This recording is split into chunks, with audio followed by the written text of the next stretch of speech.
Saya belum pernah dengar Kak diharamkan. Itu masih belum ada sesuatu hal penelitian yang mengatakan bahwasanya tidur setelah subuh itu rezekinya itu bisa dipatok layak.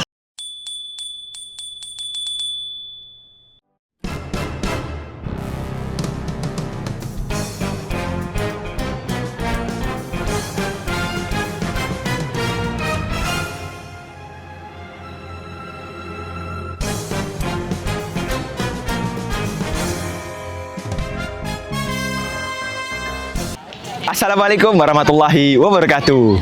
Kembali lagi dengan Hal Ta'rif. Tahu nggak tahu, jawab aja. Nah, Sobat Hal Ta'rif, kali ini kita lagi di alun-alun Kota Pasuruan. Kita mau sosial eksperimen sama masyarakat yang ada di sekitar alun-alun ini. Kita mau nanya soal yang sering banget terjadi. Masalah ini sering banget terjadi. Contohnya, kita nih lagi nongkrong di kafe sambil nobar El Clasico. Nah, nobar seru-seru tembus sekalian nongkrong sampai subuh. Nanggung subuh sekalian. Habis subuh karena belum tidur semalaman, langsung tidur. Pertanyaannya, apa hukum tidur setelah subuh tersebut? Apakah menyebabkan rizki mampet atau secara medis ada dampaknya? Penasaran dengan jawaban mereka semua? Jangan kemana-mana, hanya di Hal Ta'rif. Tahu nggak tahu, jawab aja. Oke teman-teman, kali ini kita udah bersama Bapak Taufan, Bapak Taufan. Bapak Taufan asli mana, Pak? asli Pasuruan, Bogul. Oh, asli di sini, Pak ya? Iya. Oke. Mas Irfan Oke, Mas Irfan. Asal mana, Mas? dari Situbondo. Asli Situbondo. Asli Situbondo. Lumayan jauh, Mas ya? Lumayan. Oke, Mas. Mas, gimana hukumnya tidur setelah sholat subuh menurut antum? Ya. Iya. Hukumnya tidur setelah sholat subuh enak. Enak. Oke, enak. Apa lagi? Kan ada yang bilang Masnya, tidur sholat subuh tuh rezekinya dipatok. Gimana tuh antum kalian kesampean nanggupinnya? Mungkin kalau secara empiris itu masih belum ada sesuatu hal penelitian yang mengatakan bahwasanya tidur setelah subuh itu rezekinya itu bisa dipatok layak. Nah, itu cuma sebuah istilahnya anomali lah bagi saya. Sesuatu hal yang belum bisa dibuktikan secara fakta. Oke. Jadi hukumnya tidur setelah subuh itu enak. Oke, enak teman-teman. Ya, makasih Mas ya. Yuk. Tidur setelah sholat subuh kurang tahu juga ya. Tapi menurut saya sih, sepengetahuan saya loh, Ya, sebentar Bapak. ya nggak haram, pokoknya nggak haram. Berarti boleh, Pak? Boleh. Boleh. Kenapa boleh ya, Pak? Saya belum pernah dengar Kak diharamkan. Belum pernah dikira, Bang. Maka boleh hukumnya, Pak. Boleh-boleh aja bagi yang mau. Iya. Ya, begitu jawaban dari Bapak Taufan tersebut. Terima kasih. Oke teman-teman, udah pada tahu kan jawaban masyarakat yang ada di sekitar alun-alun Kota Pasuruan ini?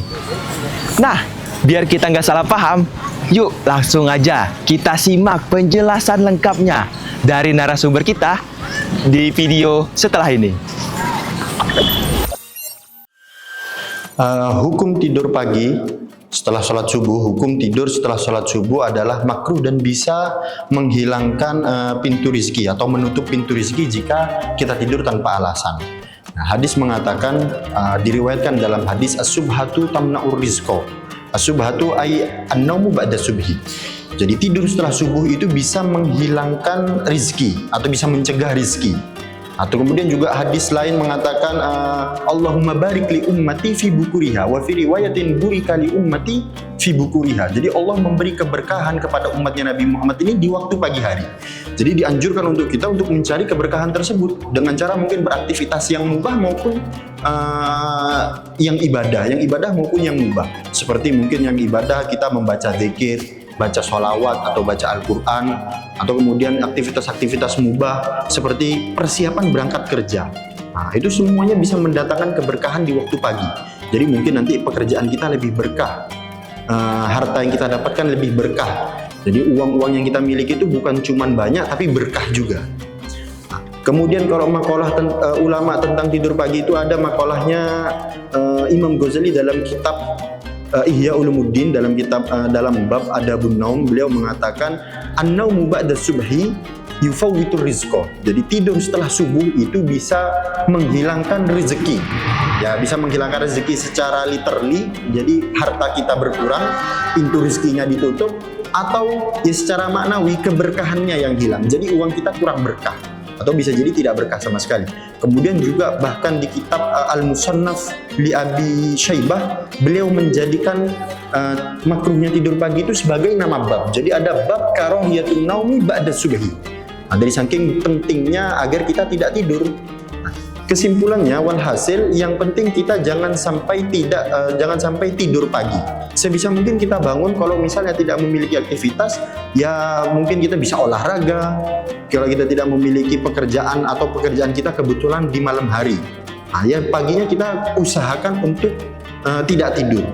Tapi perlu diingat bahwasannya tidur pagi itu makruh jika tidak memiliki alasan. Tapi jika ada alasannya, seperti mungkin kita habis perjalanan jauh di malam hari, seperti habis safar, mungkin datangnya agak malam, agak mepet subuh. Nah, akhirnya kita sholat subuh dulu, kemudian merasa sangat lelah, kita ingin istirahat, itu tidak makruh. Atau mungkin kita memiliki pekerjaan shift malam, atau mungkin memang pekerjaan kita di malam hari, maka tidur setelah sholat subuh itu tidak makruh. Dengan catatan ya tetap lebih baik, lebih afdal bagi kita untuk beraktivitas nunggu sampai matahari terbit. Nah, itu insya Allah cuma sejam kalau nggak salah. Kalau di daerah sini jam 5 lewat 10 menit itu sudah terbit matahari, jadi sudah bisa tidur. Nah, tapi kalau memang sudah lelah banget ya boleh tidur sebelum itu. Nah, mungkin ini saja dari saya. Semoga bermanfaat. Wassalamualaikum warahmatullahi wabarakatuh.